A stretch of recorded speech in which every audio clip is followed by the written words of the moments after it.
नमस्ते दोस्तों, मैं doctor Yogita Channapati, Aarush rheumatology and immunology clinic से रूमेटोलॉजी एक्सपर्ट। आज हम बात करने वाले हैं एक ऐसे टॉपिक पर जो इंडिया में बहुत कम लोग समझते हैं, ऑटो इम्यून डिसीज। ये वही कंडीशंस है जिसमें आपके इम्यूनिटी जो आपको बचाती है वही गलती से आपको ही अटैक करने लगती है। इसको समझना बहुत जरूरी है, इसलिए क्योंकि अगर ये सिम्टम्स को इग्नोर किया जाए तो डैमेज परमानेंट हो सकता है। पहले हम ये जान लेते हैं कि हमारा इम्यूनिटी कैसा काम करता है। हमारा इम्यूनिटी एक सुरक्षा टीम के जैसा होती है। जब वायरस बैक्टीरिया हमारे बॉडी में एंटर करते हैं तो इम्यूनिटी उन्हें आइडेंटिफाई करके उनको अटैक करती है।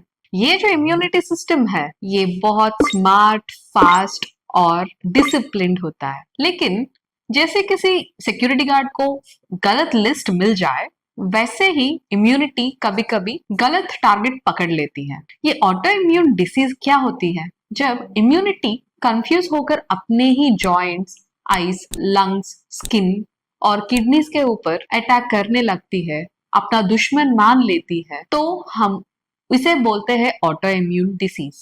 इसमें दो चीजें होती है, एक तो ओवर एक्टिव इम्यूनिटी मतलब ज्यादा अटैक करना, और दूसरा मिसगाइडेड इम्यूनिटी मतलब गलत जगह अटैक करना। तो रिजल्ट, तो इसके वजह से हमें जॉइंट पेन, स्वेलिंग और बहुत सी थकान और स्किन रैशेस और बहुत कुछ हो सकता है।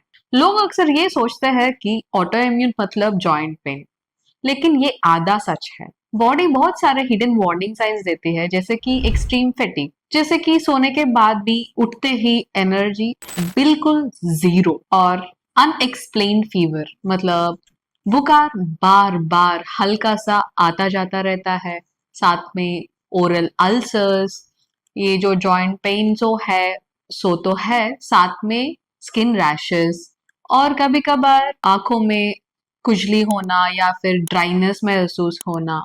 ये भी कभी कभार ये ऑटो इम्यून के वार्निंग साइंस ही तो होते हैं। और सिर्फ इतना ही नहीं, कभी कभार इन्फ्लेमेशन के वजह से नर्व्स को भी इफेक्ट कर सकती है, और बाकी सारे ऑर्गन्स जैसे कि लंग्स, लिवर, किडनीज, इनके ऊपर भी बुरा असर पड़ सकता है।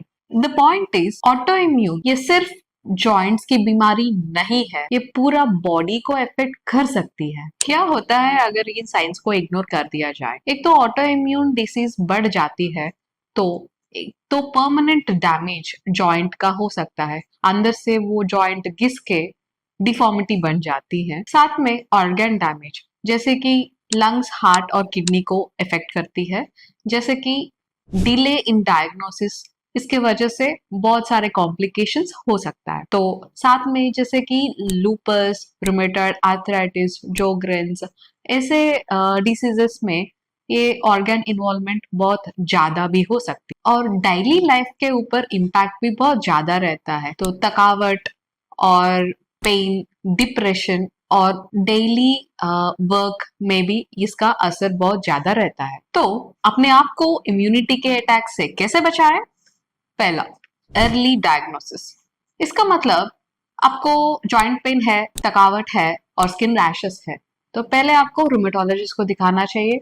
आपको प्रॉब्लम क्या है ये पहले अच्छे से समझ लेनी चाहिए। दूसरा, लाइफस्टाइल चेंजेस, जैसे कि अच्छे से नींद और स्ट्रेस मैनेजमेंट अच्छे से करना, वेट अगर ज्यादा है तो कम करना, और बैलेंस्ड डाइट लेना, ये सब करना चाहिए। तीसरा, जैसे कि आपको आपके डिसीज के बारे में पता लगता है, उसको रेगुलरली मॉनिटर करना और अपने सिम्टम्स को अच्छे से समझना, और अपने रूमेटोलॉजिस्ट को रेगुलरली मीट करना बहुत जरूरी होता है। और सबसे अहम चीज, मेडिसिन का डिसिप्लिन। जैसे कि आप मेडिसिन लेते हो, जो भी हो, बायोलॉजिक हो या डीमार्ड हो, डिसीज मॉडिफाइंग मेडिकेशन हो या स्टेरॉइड हो, जो भी हो, बिना डॉक्टर के सलाह के उसको स्किप नहीं करना चाहिए। तो आपको बार बार जॉइंट पेन, थकान और स्किन रैशेस, हेयर फॉल या कोई भी अनएक्सप्लेन्ड सिम्टम हो, तो इसका मतलब आपका इम्यूनिटी आपके ऊपर अटैक कर रही है। ऑटो इम्यून डिसीजेस ट्रीटेबल है जब टाइम पे डायग्नोसिस और ट्रीटमेंट मिले। आपकी हेल्थ आपका फ्यूचर डिसाइड करती है। इम्यूनिटी को समझना, उसे कंट्रोल करना और प्रोटेक्ट करना, यही सबसे पहला स्टेप है। मैं हूँ डॉक्टर योगिता चन्नुपाटी, आपके जॉइंट्स और इम्यूनिटी के रक्षा के लिए। आपकी हेल्थ मेरी प्रायोरिटी है। ऐसे ही और यूजफुल वीडियोस के लिए लाइक, शेयर, सब्सक्राइब करना ना भूलें।